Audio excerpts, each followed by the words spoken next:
अस्सलाम वालेकुम students.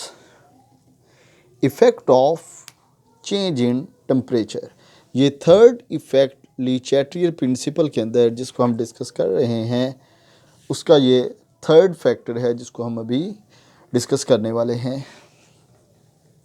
Effect of change in temperature हम डिस्कस क्या कर रहे हैं, इसके ऊपर आपने हमेशा फोकस रखना है। हम डिस्कस ये कर रहे हैं कि हमारे पास जो रिएक्टेंट और प्रोडक्ट है उनके दरमियान इक्विलिब्रियम डेवलप हो चुका है। अगर हम टेम्परेचर को चेंज करें तो इक्विलिब्रियम के ऊपर, जो इक्विलिब्रियम स्टेट है उसके ऊपर क्या फ़र्क पड़ेगा। सवाल ये है कि इक्विलिब्रियम डेवलप हो चुका है, ये प्रोडक्ट आ चुकी है हमारे पास, ठीक है, ये रिएक्टेंट हो चुका है, reaction is just like to be stop, ठीक है। अब अगर टेम्परेचर को चेंज करें तो टेम्परेचर का इसके ऊपर इफ़ेक्ट क्या होगा, तो सुनिए क्या इफ़ेक्ट होगा जी। मैं जो बात कहने लगा हूँ ना वो इस लेक्चर का अभी निचोड़ होगा। मैं ये कहता हूँ कि जो इफ़ेक्ट है ना टेम्परेचर का, the effect of the temperature, the effect of the temperature will depends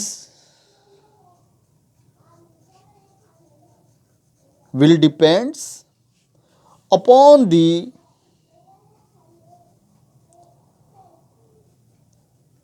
nature of the reaction।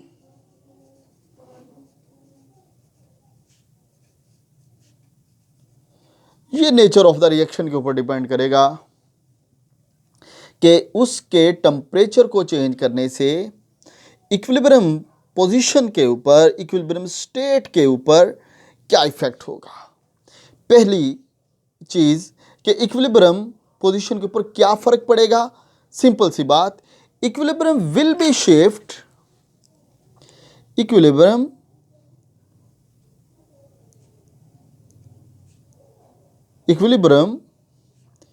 will be shift in that direction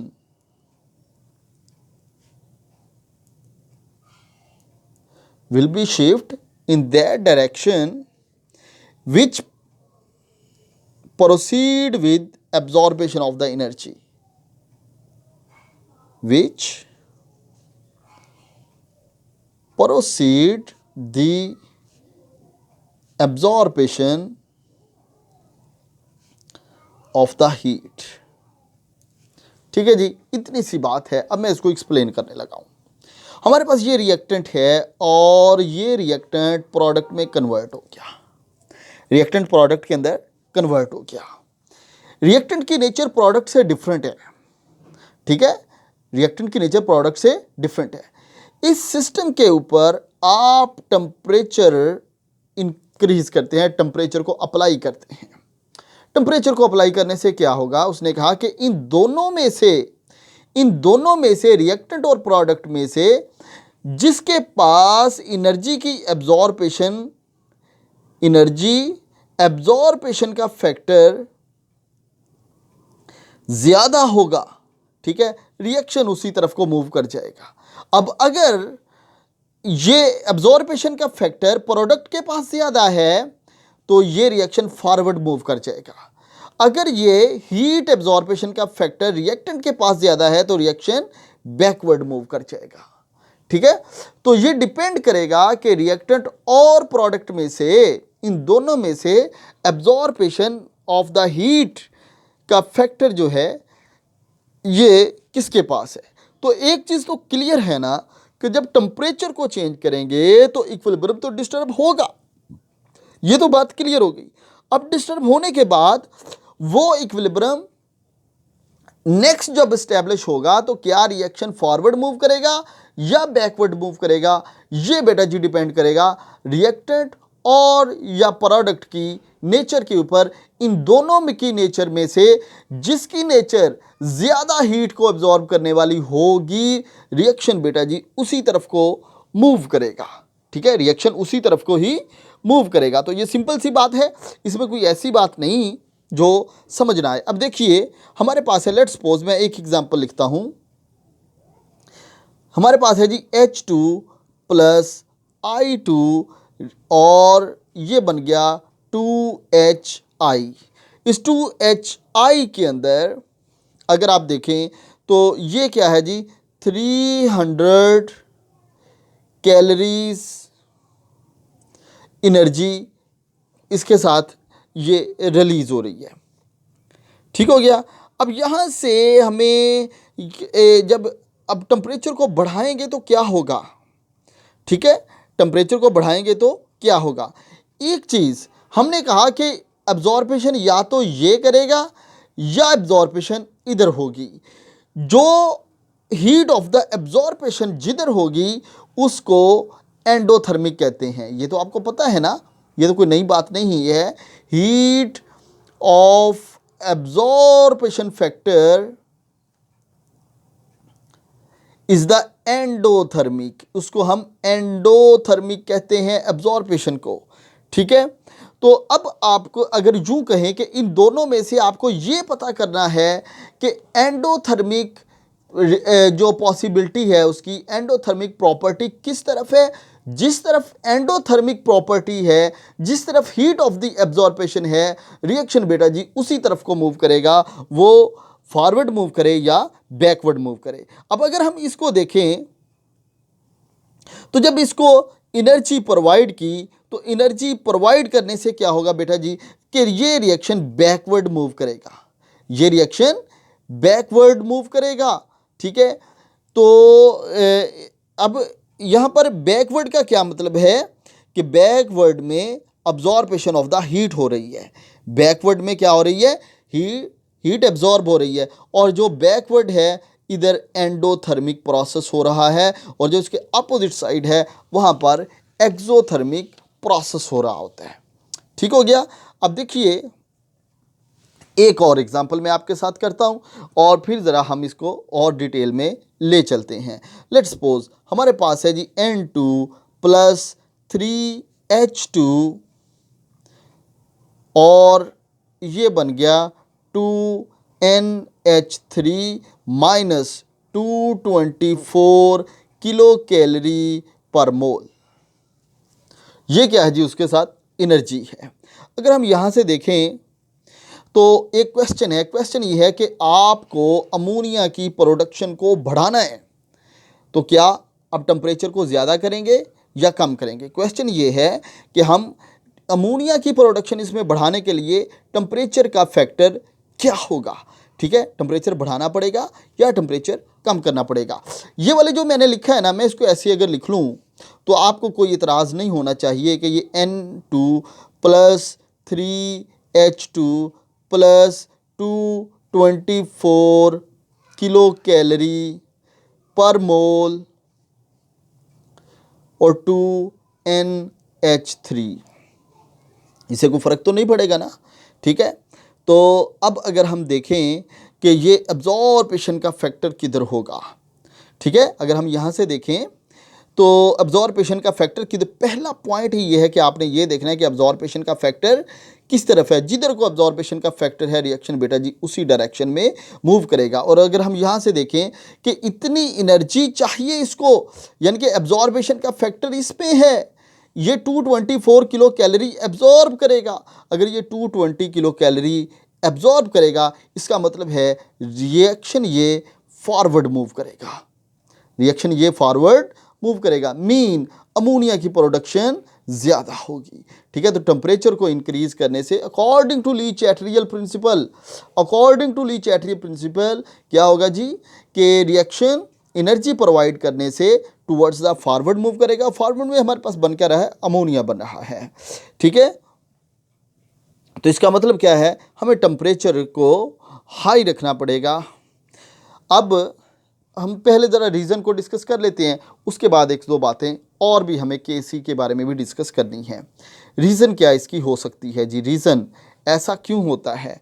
reason ये है कि जी बेटा जी जब इक्विलिब्रियम के ऊपर आपने टेम्परेचर को चेंज किया, आपने टेम्परेचर को चेंज किया तो यानी कि अब फ़र्ज़ करें कि मैं यूँ कह लूँ कि अगर आपने टेम्परेचर को बढ़ा दिया तो इक्विलिब्रियम क्या करेगा, वो उस टेम्परेचर को, जो टेम्परेचर आपने बढ़ाया है, वो उसको कम करने की कोशिश करेगा। यानी कि देखिए ये 224 आपने एनर्जी प्रोवाइड की है, अगर आपने ये एनर्जी प्रोवाइड की है तो इक्विलिब्रियम क्या करेगा, वो ये चाहेगा कि इस टेम्परेचर को कम करे। यानी कि जब वो टेम्परेचर को कम करना चाहेगा तो बेटा जी कहीं ना कहीं तो वो हीट ऑफ द अब्जॉर्बेशन होनी है, कहीं ना कहीं जी फिर वो हीट ऑफ द अब्जॉर्बेशन होनी ही होनी है। और जिधर हीट ऑफ द अब्जॉर्बेशन होगी अल्टीमेटली रिएक्शन बेटा जी फिर उसी तरफ को ही मूव कर जाएगा। तो मैं इसको एक और तरीके से भी कह सकता हूँ, an increase in temperature, an increase in temperature, मैं शॉर्ट वर्ड लिख रहा हूँ आपने, लेकिन पेपर में शॉर्ट नहीं लिखने। Increase in temperature favour endothermic, endothermic which decrease in temperature favor the exothermic, while decrease in temperature is exothermic होगा। ठीक है, अगर टेम्परेचर इंक्रीज कर रहे हैं, जिस तरफ को इंक्रीज हो रहा है वो एंडो है, दूसरा एक्सो है। इधर टेम्परेचर प्रोवाइड कर रहे हैं, इधर टेम्परेचर इंक्रीज हो रहा है तो ये वाला एंडो है, और इधर टेम्परेचर डिक्रीज हो रहा है तो इसको हम एक्सो कहेंगे। इसको क्या कहेंगे, एक्सो कहेंगे। और एक एंडो और एक्सो के बारे में आपको पता भी होगा कि ये delta H is the negative. इस नेगेटिव का मतलब ये होता है कि एंडोथर्मिक रिएक्शन है। इसका क्या मतलब है, एंडोथर्मिक। जैसे ये मैंने लिखा है ना, अब ये एंडोथर्मिक कैसे, ये देखेंगे प्रोडक्ट के साथ ये माइनस है, ये डेल्टा एच है, और ये डेल्टा एच क्या है, नेगेटिव है। अगर डेल्टा एच नेगेटिव है तो ये एक्सो है, और अगर ये डेल्टा एच पॉजिटिव है एंडो है। अगर ये डेल्टा एच पॉजिटिव है तो फिर ये एक्सो होगा। अब लेट्स सपोज हमारे पास यही था कि ये वाला जो हमारे पास रिएक्शन हुआ, ये जो हम इसकी बात कर रहे हैं, इसका जो टेम्परेचर था वो रूम टेम्परेचर के ऊपर था, यानी कि 25 डिग्री सेंटीग्रेड था। अगर लेट्स सपोज कि मैं रिएक्शन यही रखता हूँ, लेकिन जो टेम्परेचर है उसको 40 डिग्री सेंटीग्रेड कर देता हूँ, तो 40 डिग्री सेंटीग्रेड से क्या होगा कि टेम्परेचर देखिए मैंने बढ़ा दिया तो it will be the favour of the endo. It's mean reverse reaction increase करेगा। ठीक है, टेम्परेचर को इंक्रीज करने से ये वाला जो है ये रिवर्स रिएक्शन क्या होगा, इंक्रीज करेगा। जब ये रिवर्स रिएक्शन इंक्रीज करेगा तो बेटा जी फिर इसकी केसी के ऊपर भी फर्क पड़ेगा। ठीक है, it's mean concentration of the product decrease अगर रिएक्शन बैकवर्ड है। ठीक है, if reaction move in back direction, यहां से समझिएगा, if reaction move in backward या back direction, it's mean decrease in the product. इसका क्या मतलब है, प्रोडक्ट इंक्रीज हो गया। और हमारे पास जो केसी वो क्या होता है जी, concentration of the product over concentration of the reactant. और अगर मैं इसको ऐसे भी लिख सकता हूं ना, K C is directly proportional to the product. अगर प्रोडक्ट कम हो रही है तो बेटा जी केसी भी कम होगा, अगर प्रोडक्ट बढ़ रही है तो केसी भी बढ़ेगा।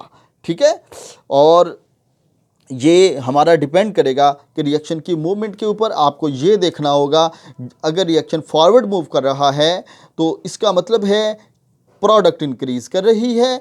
अगर प्रोडक्ट इंक्रीज कर रही है तो बेटा जी फिर ये के सी भी इंक्रीज कर रहा है, क्योंकि के सी और प्रोडक्ट दोनों एक दूसरे के क्या होती हैं, डायरेक्ट इनका रिलेशन होता है। तो अब हम इसके कंक्लूजन्स की तरफ चलते हैं। हमें क्या पता चला, कंक्लूजन इसका क्या है, बाय चेंजिंग द टेम्परेचर। ठीक है जी, by changing in temperature the equilibrium position disturb, ये तो होगा ही होगा, the equilibrium position will disturb, that also it also disturb the KC तो के सी भी बेटा जी फिर ये डिस्टर्ब हो जाएगा। और ये तो हमने डिस्कस कर लिया है कि फॉरवर्ड और बैकवर्ड से ही आप बेटा जी उसके के सी का आइडिया आपको लगाना होगा। ठीक है, that's all about the effect of the temperature. अब हमारे पास एक और रह गया है पॉइंट छोटा सा जो हमने और भी डिस्कस करें, वो है जी addition of the inert materials.